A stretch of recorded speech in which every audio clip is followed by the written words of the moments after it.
राव खालिद साहब, supreme court एक फ़ैसला दे, हुकूमत को अगर वो फ़ैसला सूट नहीं करता तो वो उसके ऊपर कोई बिल ले आए, कोई तरमीम ले आए, कोई कानून बनाने की तरफ चला जाए। ये सिलसिला कैसे और कब तक चलता रहेगा? क्योंकि इस तरह तो फिर सुप्रीम कोर्ट की रिट, उसकी अथॉरिटी, उसके फ़ैसलों की सिग्निफिकेंस, जो अहमियत है, फिर वो तो ख़त्म हो जाती है।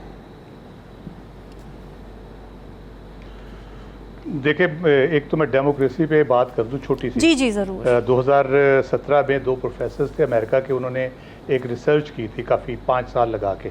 2017 में उन्होंने रिपोर्ट दी थी, 15 या 17 में दी थी रिपोर्ट। अच्छा। उसमें जो अमेरिका के अंदर जो ओवरवेलमिंग मेजॉरिटी थी 66%, वो डेमोक्रेसी के खिलाफ थी। वो कहते थे मार्शल्ला होना चाहिए, एक बंदे की हुकूमत होनी चाहिए। अच्छा। ताकि लोगों को कुछ कंपनसेशन मिले। जिन्होंने डेमोक्रेसी की हमायत भी की, को 12% लोग थे, उन्होंने भी बड़ी मशरूत हमायत की कि ये चीज़ें हों तो फिर हम डेमोक्रेसी को सपोर्ट करते हैं। तो डेमोक्रेसी के बेनिफिट जो लोग ले रहे हैं वो खुद बहुत तंग है उस डेमोक्रेसी के प्रोसेस से, और जो चीज़ें उसमें होती हैं, और जिस तरह से चीज़ों को सियासी इशू बना दिया जाता है, नॉन पॉलिटिकल इश्यूज को। ये इसमें जैसे हुआ, सुप्रीम कोर्ट का जो एक जजमेंट है, it's pure legal and constitutional thing, ठीक है। उन्होंने एक फैसला किया, सुप्रीम कोर्ट के सामने एक आई चीज़, उसमें पूरी कोर्ट ने ये डिसाइड किया कि एक डिसीजन हुआ था जनवरी में बल्ले के निशान का, जिसकी इंटरप्रिटेशन इलेक्शन कमीशन ने गलत की है, और वो इंटरप्रिटेशन इलेक्शन होने से बहुत पहले उन्होंने गलत कर दी। ठीक। उसकी बुनियाद पे जितने स्टेप्स लिए इलेक्शन कमीशन ने, जिसमें नॉमिनेशन पेपर की फाइलिंग थी, उसमें पीटीआई को जमात ना समझना, उनके पेपर एक्सेप्ट ना करना, आरओज़ को डायरेक्शन दे दी गई, उनको निशान तो नहीं मिलना था, लेकिन बाकी प्रोसेस सारा उनका वो उन्होंने नल एंड वाइड कर दिया कि आप ये नहीं कर सकते, ये नहीं कर सकते, ये नहीं कर सकते। ठीक है। अब जब वो एब इनिशियो ख़त्म कर दिया सुप्रीम कोर्ट ने कि ये प्रोसेस आपने गलत इंटरप्रिटेशन की है, तो जिस दिन से आपने की है गलत इंटरप्रिटेशन, ये सारा प्रोसेस जो आपने किया गलत किया है, तो हम वहाँ पे वापस चले जाएंगे। अब जब हम वहाँ पे वापस जाते हैं इलेक्शन से पहले, तो दो सूरतें थी सुप्रीम कोर्ट के पास, दो ऑर्डर कर सकते थे। एक जो उन्होंने किया कि इसको तसव्वुर किया जाए कि ये नॉमिनेशन पेपर फाइल कर रहे हैं और अपनी पार्टी एफिलिएशन जाहिर कर रहे हैं, उस स्टेज पे उन्होंने उसको सुप्रीम कोर्ट ने रिजॉल्व किया जाके कि इनके वो कागज़ उस पोजीशन से एक्सेप्ट किया जाए पार्टी की एफिलिएशन के हवाले से। दूसरी ये हो सकती थी कि ये प्रोसेस बड़ा अनकॉन्स्टिट्यूशनल था, अनलॉफुल था, वायरस के अगेंस्ट था कॉन्स्टिट्यूशन की, और उसको पूरे इलेक्शन को नल एंड वाइड करार दे सकते थे। वो इस एक्सट्रीम तक नहीं गए, उन्होंने सोल्यूशन निकाला, उन्होंने कहा कि बेहतर तरीके से इसको हल किया जाए। तो उसको अगर कोई मानने को तैयार नहीं है, तो इसका मतलब है कि उसकी नीयत में बहुत शदीद फतूर है, या तो वो ये चाहता है कि ये जो प्रोसेस सारा हुआ है इसको नल एंड वाइड करके सुप्रीम कोर्ट कहे कि जी बिल्कुल ही सारा कुछ गलत था और आप इलेक्शन दोबारा कराएं जाके, आपने हमारे फैसले को बिल्कुल गलत इंटरप्रेट किया है। पूरी अदालत जब कह रही है तो ये भी फैसला दे सकती है वो कि आपने गलत इलेक्शन कराए हैं, आपकी बुनियाद ही गलत थी उसकी सारी, जिस प्रेमिस पे आपने एक पार्टी को बिल्कुल ही आउट करके बिठा दिया, तो वो दोबारा उस पर भी इलेक्शन पे भी कह सकते हैं। अब मसला ये है कि ये जो सारा इशू है रिजर्व सीट्स का, बेसिकली अभी तो रिजर्व सीट्स का ना, बाकी तो बाद में आएंगी चीज़ें, जब ट्रिब्यूनल के फैसले आएंगे बाकी चीज़ें होंगी।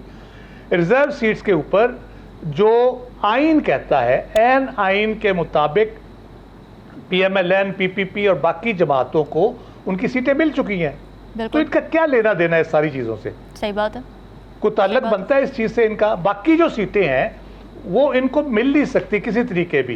ये आइन कहता है, कानून कहता है, भले ये आइन में जो मर्जी तरमीम ले आए, ये इनको नहीं मिल सकती, क्योंकि आइन की बड़े वाज़ेह शिक है कि किस तरह से उसकी प्रोपोर्शनल रिप्रेजेंटेशन पे हो रही है। अब ये जो ड्रामा कर रहे हैं बुनियादी तौर पे, ये जो लॉ लेके आ रहे हैं, उसमें नई चीज़ क्या है?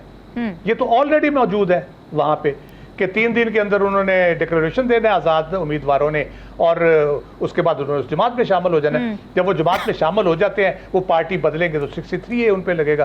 सीधी सी बात है, उसमें कौन सी ये अमेंडमेंट करके क्या करना चाह रहे हैं? बुज़दिली की इंतहा देखें कि गवर्नमेंट ने बिल नहीं पेश किया। अगर आप समझते हैं एज हुकूमत कि सुप्रीम कोर्ट ने आइन को रीराइट किया है या कोई और उसमें गड़बड़ की है, तो आप आए ना खुल के फिर मैदान में, आप जमा कराएं। उनको पता है सुप्रीम कोर्ट ने बिल्कुल ठीक किया है। सुप्रीम कोर्ट ने अपने लिमिट में रहते हुए, कॉन्स्टिट्यूशन को समझते हुए, आइन को समझते हुए, कानून को समझते हुए जो रेजोल्यूशन हो सकती थी इस इशू की, ठीक है। वो उन्होंने बहुत बड़ा नुकसान पहुंचाए बगैर हुकूमत को वो कर दी है।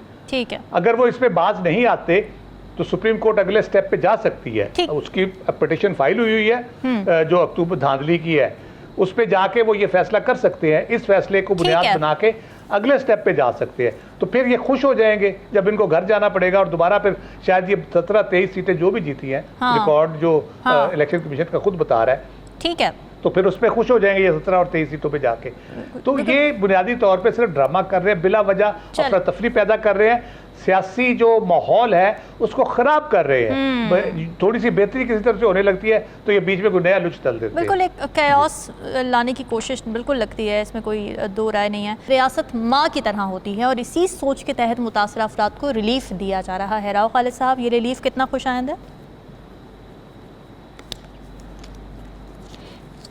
देखिए, अच्छा एक सही स्टेप है, सही सेंस में है, और पता नहीं इतनी ताखीर क्यों हुई इसके ऊपर। हालांकि ये national consensus legal resolution of missing persons का एक उसके तहत ये इनिशिएटिव जो लिया गया है बुनियादी तौर पे, तो बड़ा मेरा ख्याल है कि इसके ऊपर बड़ी विजिलेंट रहने की ज़रूरत है हुकूमत को भी, क्योंकि इसमें बड़ी कॉम्प्लिकेशंस है ओवरऑल सूरत हाल जो भी है मिसिंग पर्सन की। उस पर मुल्क के अंदर से मुल्क के बाहर से बड़े अजीबोगरीब इल्ज़ामात लगाए जाते हैं।